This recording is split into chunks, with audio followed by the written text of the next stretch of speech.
Somos hoy lo que somos a causa de nuestra creencia. Mañana también seremos lo que creamos. Estamos hoy donde estamos a causa de nuestra creencia. Seremos mañana lo que creamos y estaremos mañana donde nuestra creencia nos lleve. Nadie nunca se levanta más allá de lo que él es capaz de creer. Y nadie puede creer más de lo que se le ha enseñado. Y nadie puede enseñar más de lo que sabe.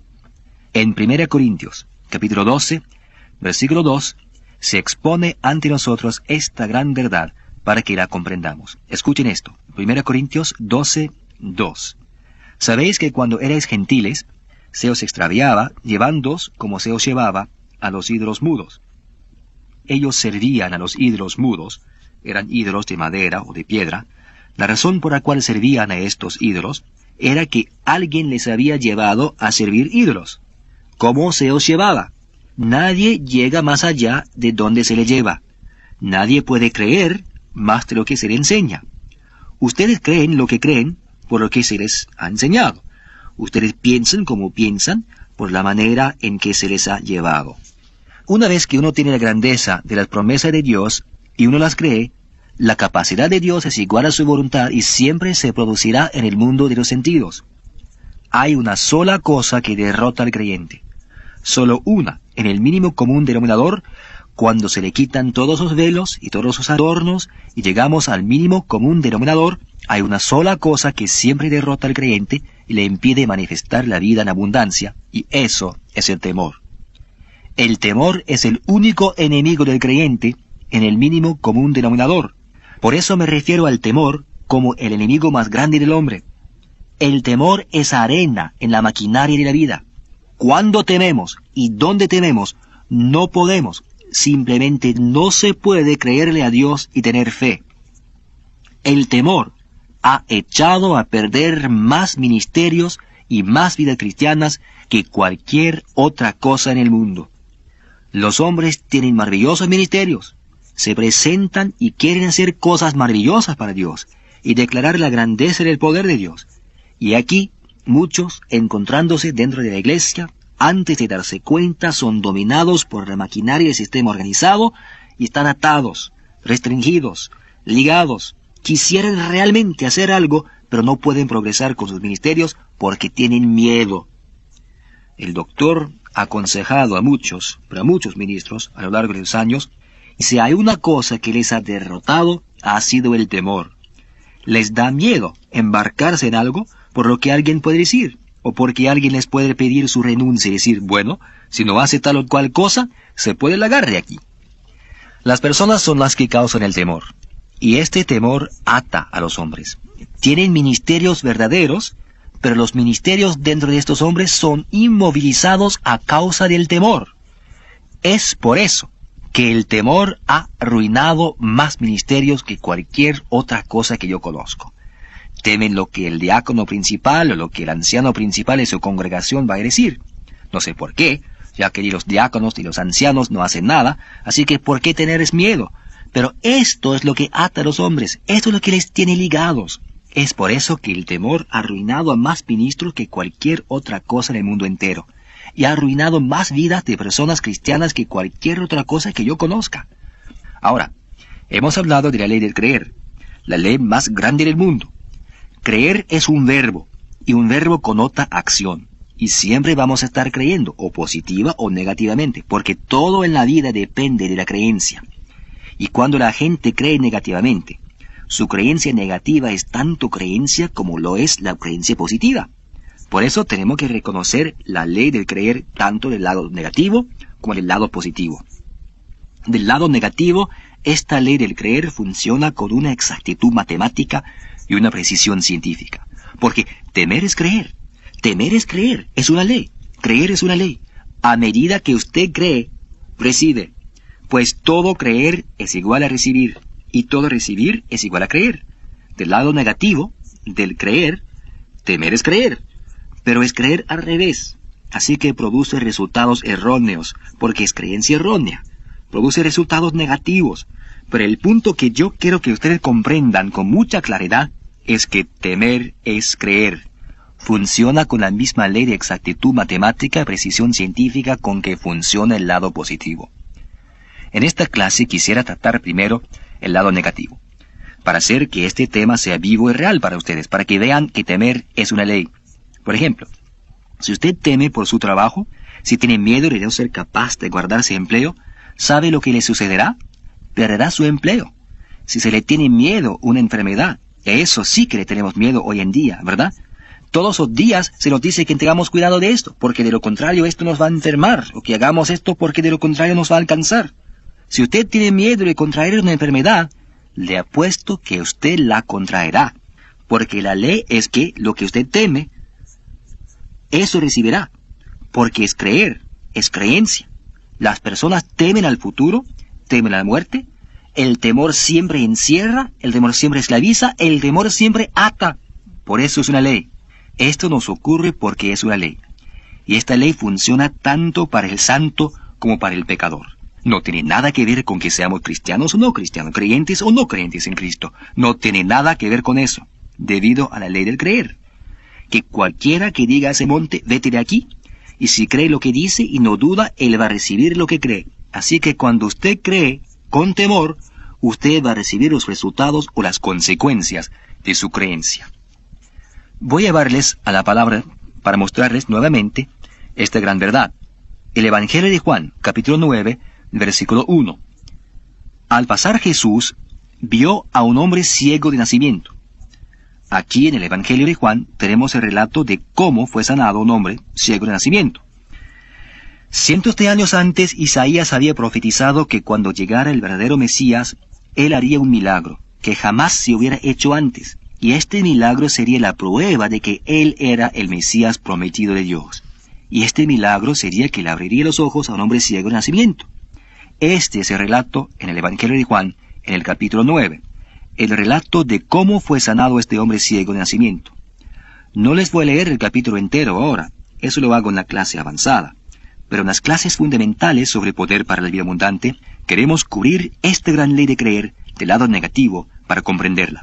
Pues bien, aquí tenemos a este hombre ciego de nacimiento, y Jesús le ministró y fue sanado. Y esto verdaderamente sacudió a la comunidad.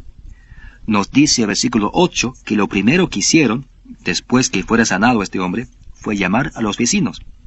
Los vecinos siempre se meten tarde o temprano, aun en su vida, a veces se meten los vecinos. Entonces los vecinos, ellos los llamaron a que vinieran, y los que antes le habían visto que era ciego, decían, ¿no es este el que se sentaba y mendigaba? Así los vecinos se metieron, y los vecinos no estaban muy seguros de qué estaba pasando, así que en el versículo 13 dice que llevaron al hombre ante los fariseos.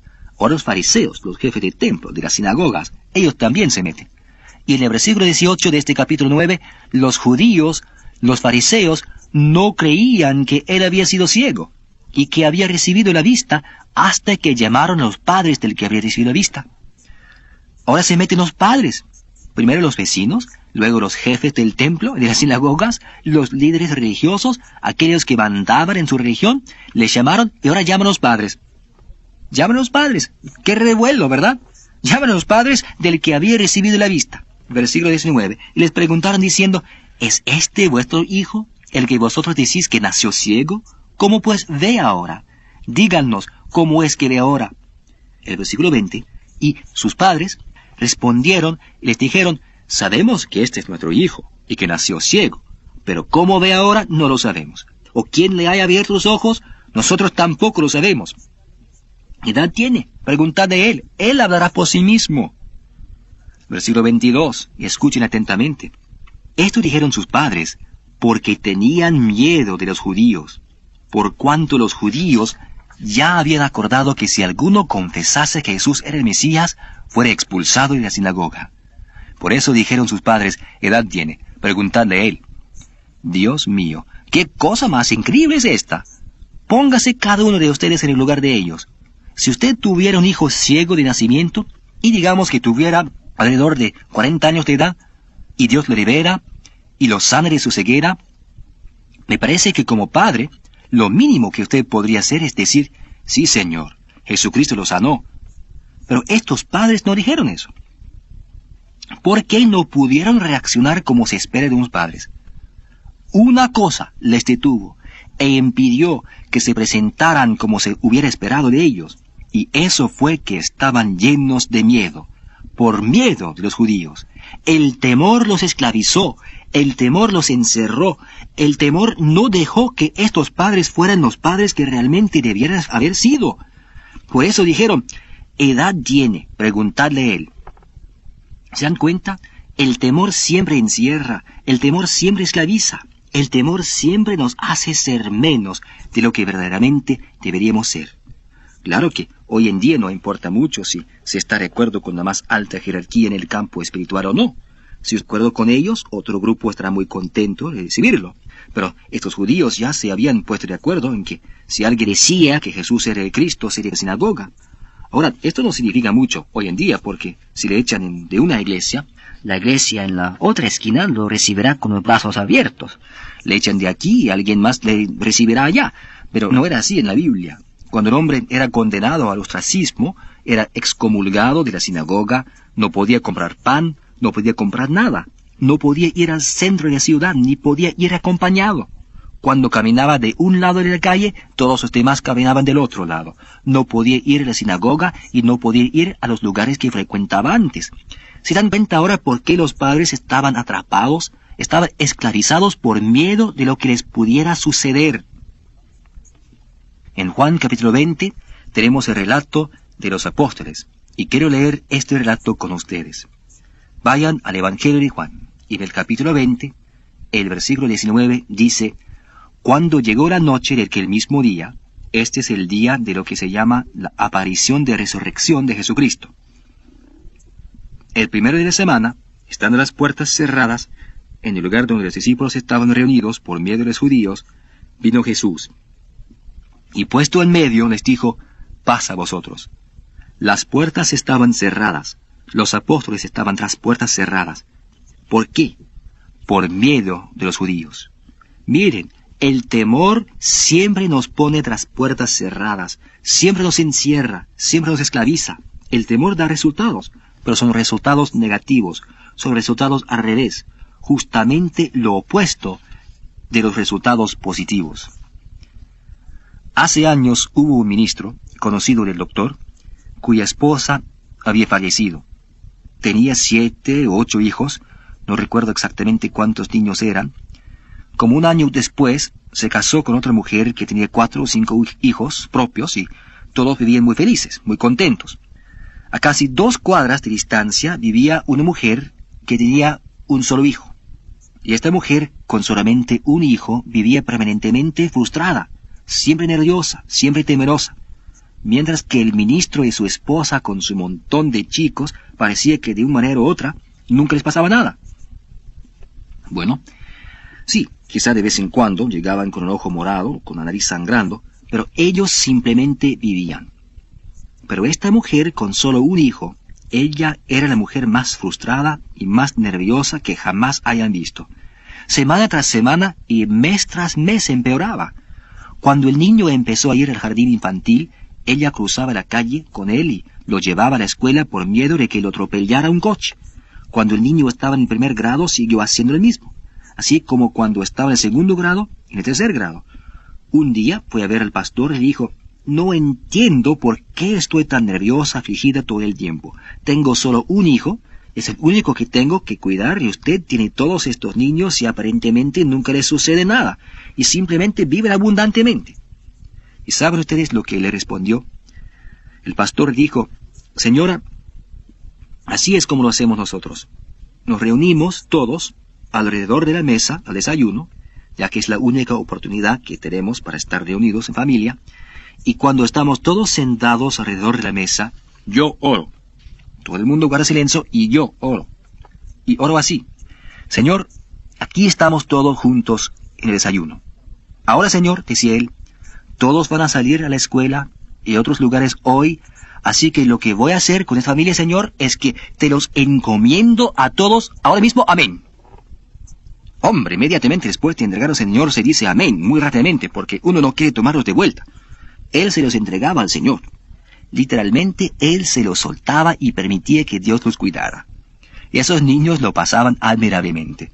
Como año y medio o 2 años después, el hijo de esta mujer regresó a la casa desde la escuela más temprano que de costumbre. Su madre no lo había ido a esperar al otro lado de la calle para cruzarla cuando él regresaba de la escuela. Vivían en una calle con solo 2 o 3 casas en esos días, y ese día, cuando regresaba de la escuela, el chico cruzó la calle y lo atropelló un automóvil y lo mató al instante. En el funeral de ese niño, ¿saben ustedes lo que predicó el pastor? Que ahora Dios tenía otro pétalo de rosa en el cielo. Dios mío, imagínense que Dios Todopoderoso, el Creador de los cielos y la tierra, iba a querer matar a un muchachito porque él necesitaba otro pétalo de rosa en el cielo. ¡Ay, Dios mío! ¿Cuándo vamos a aprender? ¡Eso es blasfemia! ¿Saben ustedes lo que mató a ese pequeño? Déjense de habladurías. Ustedes saben lo que mató a ese niño. Dios no mató a ese pequeño. ¿Saben lo que mató a ese niño? Fue el temor en el corazón y en la vida de esa madre.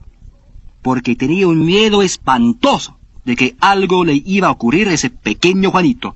Y ella se aferró a ese temor y lo guardó hasta que un día sucedió.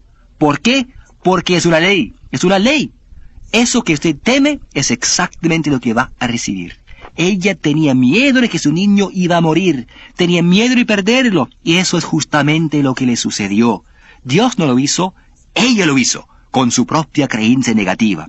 Sus propios temores fueron los factores críticos que contribuyeron finalmente a hacer posible la muerte de ese pequeño niño. Por eso, lo que usted tema, eso le acontecerá. Es una ley. ¿Ha oído hablar alguna vez de personas que fijan la hora de su propia muerte? Alguien dirá, bueno, el año entrante, para esta fecha, ya no estaré aquí. Bueno, si le gusta apostar, apueste su dinero, pues ganará. Porque si usted decide que el año entrante, para esta fecha, usted va a estar muerto, Dios tendría que cambiar toda la ley del universo para no complacerle. Usted va a estar muerto. Unos años atrás, un hombre fue a ver al Dr. Weibel para hablar acerca de su miedo y le contó que según las estadísticas de las compañías de seguros en los Estados Unidos, un vendedor ambulante va a estrellar su coche cada tantos miles de kilómetros. Así que han evaluado esto y han decidido que cada tantos kilómetros usted va a tener un accidente automovilístico. Ahora, para ese entonces se había sobrepasado por 10.000 o 15.000 kilómetros el promedio establecido, y había empezado a tener miedo. Tarde o temprano voy a tener un accidente, se decía. Le sucede a todos los demás. Tarde o temprano tienes un accidente. Tiene que sucederle a mí también. Y el miedo se estaba apoderando de él. Ese temor lo dominaba tanto que ya casi tenía miedo de subirse a su coche y manejar. Estaba perdiendo negocios día tras día y semana tras semana a causa de este temor. Él fue al doctor y el doctor Weibel le ministró, le explicó la ley del creer.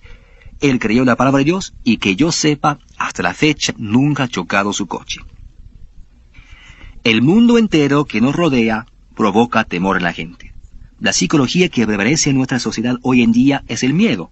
Por ejemplo, si usted no usa tal marca de pasta dental, usted aumentará el número de caries cualquier cantidad, así que usted teme aumentar sus caries y va y compra esa marca de pasta dental. Es así en todo aspecto de la sociedad. Si usted no fuma esto, le sucederá esto o lo otro. Si usted no hace esto, le va a pasar lo otro. Todo es puro miedo. La psicología para motivar a la gente hoy en día es llenarles de miedo.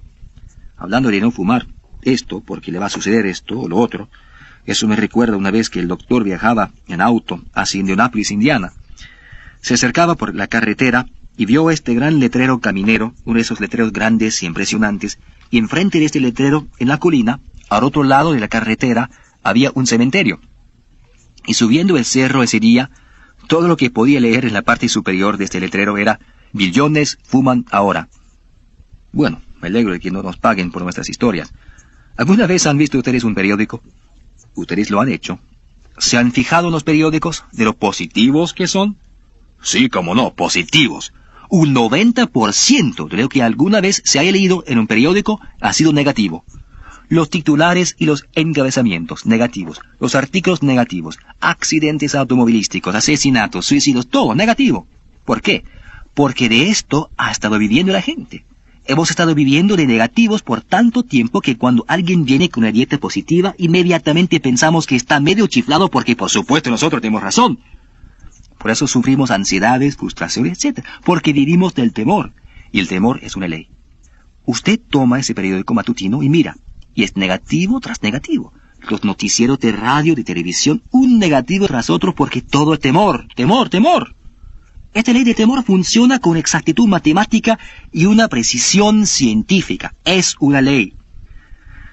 Quiero que vayan al libro de Proverbios y quiero leerles unas cuantas cosas fantásticas de la palabra de Dios. Proverbios capítulo 29, versículo 25. El temor del hombre pondrá lazo. Cada vez que un hombre tiene temor, está enlazado, está encerrado. En Isaías, capítulo 8 de Isaías capítulo 8, versículo 12, leemos lo siguiente. Escuchen esto. No llaméis conspiración a todas esas cosas que este pueblo llama conspiración, ni temáis lo que ellos temen, ni tengáis miedo. Ni temáis lo que ellos temen. A este pueblo lo esclavizaron como nación entera porque tenían miedo de ese otro pueblo, de esta otra nación. Ni temáis lo que ellos temen, ni tengáis miedo. ¿No es eso algo fantástico? Miren Jeremías, Isaías, Jeremías. Hay muchos como esto en la palabra, pero solo estoy destacando algunos para compartir con ustedes. Isaías, Jeremías, capítulo 49 de Jeremías y el versículo 24, escuchen esto. Se desmayó Damasco, se volvió para huir, y le tomó temblor y angustia. La razón por la cual se desmayó y se volvió para huir fue porque tuvo miedo. En el libro de Job, capítulo 3, versículo 25, escuchen esto. Porque el temor que me espantaba me ha venido, y me ha acontecido lo que yo temía. Le aconteció lo que temía, recibió lo que temía. En el libro de Salmos, Salmo 34, versículo 4. Busqué a Jehová, y él me oyó, y me libró de todos mis temores. Siempre que tenía miedo estaba encerrado. En 2 Timoteo, capítulo 1, versículo 7. Porque no nos ha dado Dios espíritu de cobardía, sino de poder, de amor y de dominio propio. Dios no nos ha dado ni temor ni cobardía. Así que, donde quiera que tengamos temor, no es Dios quien nos lo ha dado. Entonces tiene que provenir de otra fuente. Y si proviene de otra fuente, entonces tiene que ser negativa. Por eso, el temor es siempre negativo. El temor es siempre malo. El temor siempre nos encierra y siempre nos esclaviza.